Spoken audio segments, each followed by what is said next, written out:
Welcome back to the Positively Jacked podcast, where we take some of the internet's worst fitness advice, throw it in a blender, and serve you something you can actually use. Coach Nate here. This is another solo episode for me. I got a little off track, but we are back into it, back into the routine, and I'm excited to talk about a few things from my perspective and from my information and things going on. So today's episode is...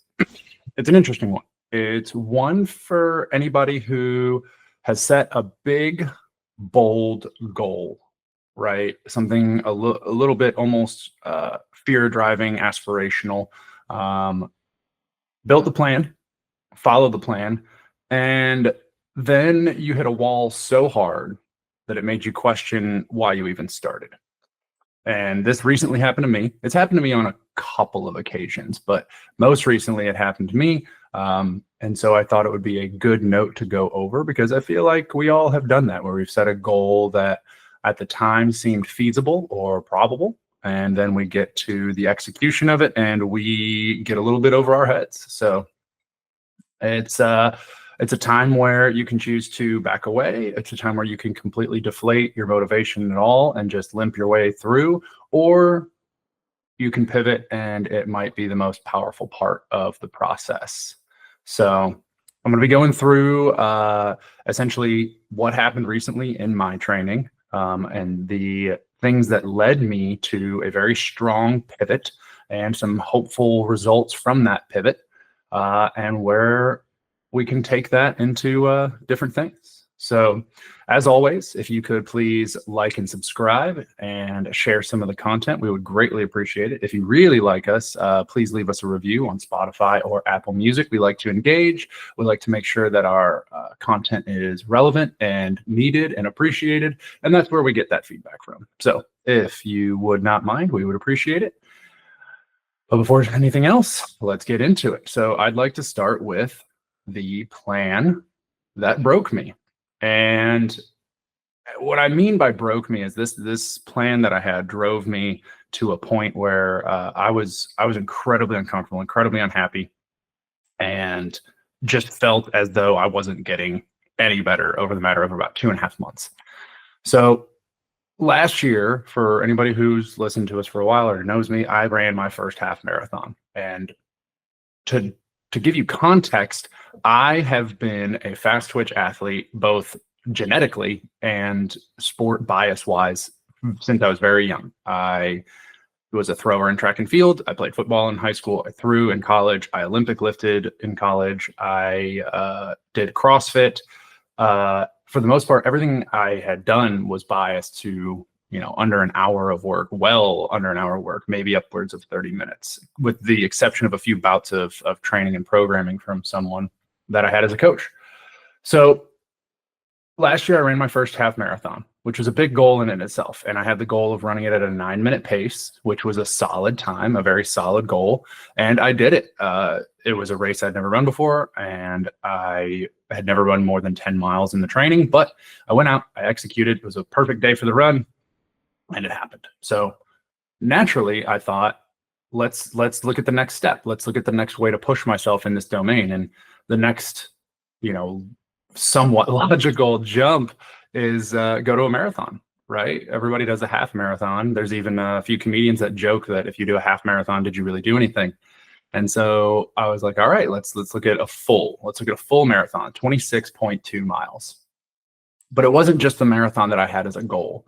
It was the idea that I could transfer my pacing or somewhere in and around what my pacing was for the half marathon to the full marathon. So doubling the distance and expecting minimal drop off is where this expectation and this goal started. It should be easy, right? All you got to do is decrease your pace a little bit and just go for double the miles. Spoiler alert, it was not. The more I added any distance beyond really 12 to 14 miles, my body and mind just said no.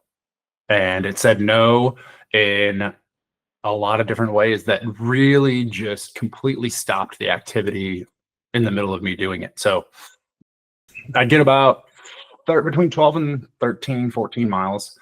and things would happen. My mind would go brain foggy, and it would have everything in me to hold my straightaway on the trail. My quads and calves would lock up. My nerve in my back would start to get aggravated. My back would lock up.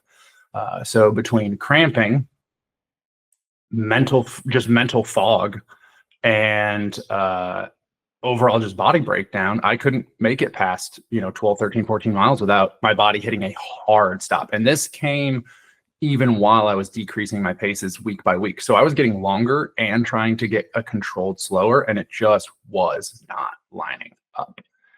So I was frustrated. I was failing in the plan that I made, right? I'm a coach, I'm a programmer, I should know this stuff. But I wasn't necessarily doing what I encourage other people to do, is to look at it as fairly as possible. I had set an expectation for myself as part of my goal, and that really overtook what the goal should have been and should have represented in the first place. So setting an expectation before you run an experiment is going to end in two ways. It's either going to give you confirmation bias, because you're only going to look at the things as far as what you expect to happen. So you're going to be looking for them, or your expectation is going to be wildly off, and it's going to hurt you more and really throw off the result when you try to run the experiment. So the expectation hurt more than the miles did, or the expectation set those miles up to hurt even worse. So I had a choice to make. I was 10 weeks into this running cycle of a 16-week program, and I did not have one long run, which, for anybody who's curious, the long runs start at 13 miles, or I'm sorry, 10 miles. We did 10, 12, 13, then you deload a little bit, then you climb again, then you deload a little bit, then you climb again. So we were at around 17 miles for our long runs every week when this happened. And it wasn't about the miles or the pace necessarily. It was about the entirety of the strategy, right? And so I needed to feel what this was, as opposed to assume or expect a result from what I was trying to do. It was a new territory for me, right? This is a new territory for anybody to move their body beyond 2 hours of physical movement without stopping. And the only goal is to move as smoothly and quickly as possible. So I rebuilt. I took a look at everything I was doing. I took a look at my fueling. I took a look at my pacing. I took a look at different styles of pacing. I took a look at my hydration. I took a look at common things that were happening to me and why they were happening. And it really just started to form a better strategy, a better picture.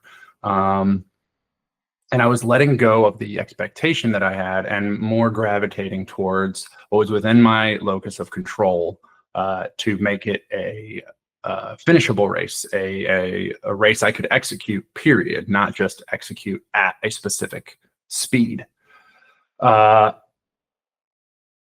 turned around, and it was amazing, because while I can't say it was any one thing, I do think it was the 360 view that I had changed. So among the things that I had changed, and mind you that I experimented with these changes over the course of about 3 weeks of long runs as we peaked our volume for the cycle. But the things I assessed first was the hydration. I'm a big guy. I'm 6'2", I'm 220 pounds. I'm pretty lean, meaning there's not a ton of weight I can shed off mid-run cycle. So I needed to make sure I was hydrating, not just hydrating during the race, but hydrating before. I needed to make sure I had electrolytes in at the right time. I needed to make sure my pre-race or long run meal had loads of carbohydrates, loads of potassium. That dialed into my fueling. Most runners, or a lot of runners, I should say, can get away with fueling later in the race. I needed to start fueling way earlier. My body's big. I burn a lot of glycogen stores, but I still burn them quick. And so I started hydrating earlier. I started fueling earlier. And then I wanted to look at my pacing, because anybody who knows, a 9-minute pace to double the distance and hold is just silly. That I should have never really put it down towards that. I thought at worst I would drop to about a 9:30. So in the weeks leading up to this pivot, I started slowing down to even a 10-minute pace. So 9:45 to a 10-minute pace.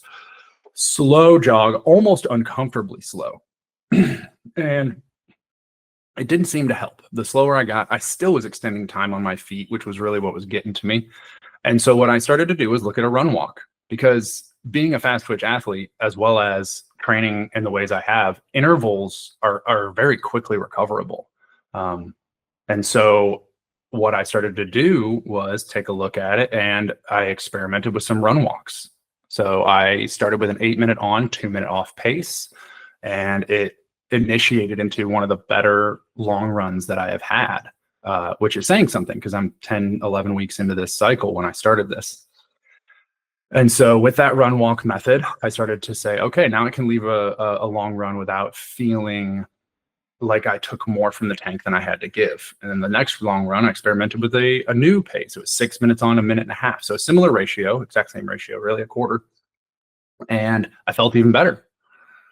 And then I decided, well, these intervals feel great, but I need to make sure I'm hitting longer runs as well. And so most recently, I had a run where I would do 30 minutes of just jogging at a light pace. Then I went into my intervals, 6 minutes on, 1.5 minutes off for a good majority of the duration. And then I finished with about a 45-minute run. And it was the best feeling long run I had had. It was 15 miles. It was a deload in between 20-mile runs, which I'll be running my second and final 20-mile run here in less than 24 hours. But that seemed to really work. And it allowed me to do all the things that I had previously mentioned on this pivot. The main thing, the theme, was to feel this run better. And so I am. By taking a little bit of running on different parts of it, I was able to hold pace and get more into an aerobic state. By taking the intervals, I was giving myself a wonderful cadence of being able to fuel, being able to hydrate, and being able to take a few recovery breaths while holding a decent run pace in my 6-minute run interval. And it all started coming together. And now I am about 3.5 weeks out from this race. And I'm confidently saying that these are some of the best long runs I've had in the last 3 weeks. Now, that's not to say it'll all translate and, anything can happen on race day, but now I know that running for the entire distance was not in the cards. Maybe it could have been, who knows? But it wasn't in the cards for me this round. But the changes and the pivots that I made, all themed with feeling myself during the race, feeling my fatigue, feeling my breath, being more present rather than focused on that expectation. They really let me let go of that expectation as far as the pacing, and really let me go into the expectation of I'm going to finish this race and I'm going to feel good, which is impressive to me, for me, given that I'm not a runner. I'm not a small person. It's just, there's all these reasons that I make up in my own head sometimes that like why this should be hard. The real reason is that it is just hard. And by making the adjustments that I did when I did, I was able to make better peace with the fact that it was difficult, because I was giving myself a fair chance to actually execute and get into those deeper miles without my body just fighting me the entire way. So this isn't just a way to look at running or trying to run a longer race, right? It could pertain to life. It could pertain to coaching, nutrition, business. Anywhere you set a goal and expect a linear progression, this is where this applies. The danger about this type of stuff isn't that you're dreaming big. It isn't that you're going for an aspirational goal. It's that it's being attached to how it must look. And I have coached people through this reframing and pivoting before, but it's always interesting when it happens to yourself. And I was doing too much self-identifying with not being, up to par from this expectation I had as a coach myself. And I was willing to do, in my opinion, the hardest thing, which was back away, give myself a fair shot. Because the hard thing would not have been just to keep doing what I was doing and hope for an adaptation. My body fought me so many times. There were so many of these long runs where the back quarter to a third was walking because my body would not allow me to run without cramping. So realistically, that wouldn't have been, it would have been familiar to keep going with that and just extending the miles and failing at a certain point and then walking. But nobody wanted that. I didn't want that. That's, to me, is not running a race. That is running as far as you can and then trying to just finish. I'm going to finish the race, but I'm also going to do it under my own power, under my own control, under my own foreseen influence and feel and presence, rather than the expectation that I had previously set during the cycle. A few things from this particular lesson for me that I would love for anyone listening to consider if you're just in a stuck spot. One, audit your expectations. Are you assuming you should be going further along just because you want to be? Are you assuming or expecting things to go a particular way as opposed to letting them come to you and being confident that you can handle them in any way, shape, or form that they do arrive? Number two, focus on the feeling and the feedback. While numbers matter, metrics matter, you're the one running the experiment. You're the one who feels it outside of that time frame of executing direct influence, right? I was running the miles, but I was also feeling the recovery or lack thereof. I was feeling the mood outside of those long runs in the way I was approaching them, and the lack of joy that I was getting from how I was attacking them, because it was 10 weeks where I felt on these long runs that I wasn't having any wins. And that's a very long time to not have momentum in your corner. And then the last thing, which is tough because especially for athletes, but anybody who's very driven, anybody who's loves to do more and find better for themselves, try to detach your identity from the outcome. And that's a tough one because a lot of us do identify with our accomplishments, which is an interesting thing because when you look at it as just a list of accomplishments, you can assume that there was determination and work done, but you can't necessarily go into what kind of person people were or what kind of person you were while you were doing it, because just because you got that outcome doesn't necessarily mean that your identity is in touch with what you want it to be. So remember, you're not failing, you're gathering data. And data is a pretty critical component for growth and progression and to make informed decisions down the line. So your identity is your identity. Your outcome is your outcome. Your identity should help you as far as leading you and being a part of it going to the outcome. Your outcome or the perceived outcome and expectation should not influence your identity. So the pivot that we're kind of highlighting here isn't the end of a story. It's kind of where it gets good. It's where the hero of the story has to, and I'm not calling myself a hero for anybody who's like, oh my God, this guy's calling himself a hero. What I'm saying is that especially in like quest type movies, things with a protagonist, antagonist, the pivots is where it gets good. It's where a dynamic, creative thinking, critical thinking, if you will, has to happen. Because you see this moment of growth where you let go of what something should have been, and that person or you give yourself permission to meet it where it is. And when you meet it where it is, then you become co-pilots and then you can move forward. So I want that for you guys as much as I want it for myself, because it was a hell of an epiphany when you have 10 weeks of really, really saddening, depressing long runs. And then you make a few switches, and those long runs, which, mind you, these are 2.5+ hour runs. So you are sitting in the result of your change for quite some time. The end result was that I could sit in it longer and I was more comfortable and I could recover better. And then my mood was better. And I looked forward to the runs more. And that alone made those pivots worth it. Let alone being able to do the race under my control and under my dictation a little bit more than I felt I was because of that expectation. So if this episode landed for you, let us know. Share a moment you had to pivot, right? Where you had to let go of some preconceived expectations or notions and you had to make a little bit of a new path for yourself. If you're stuck and don't know where to turn, feel free to message us, DM us on Instagram, Facebook. You can even, put a comment on Spotify and we'll find you. But it's nice to be able to figure these things out together. And that's what we do here at Positively Jacked. We try to give you somebody or, a coaching presence, if you will, to help you figure it out with someone so you can execute it on your own and feel confident about it. So that's it. Good luck with any pivots coming up. Until next time, stay strong, stay steady, and as always, stay positively jacked.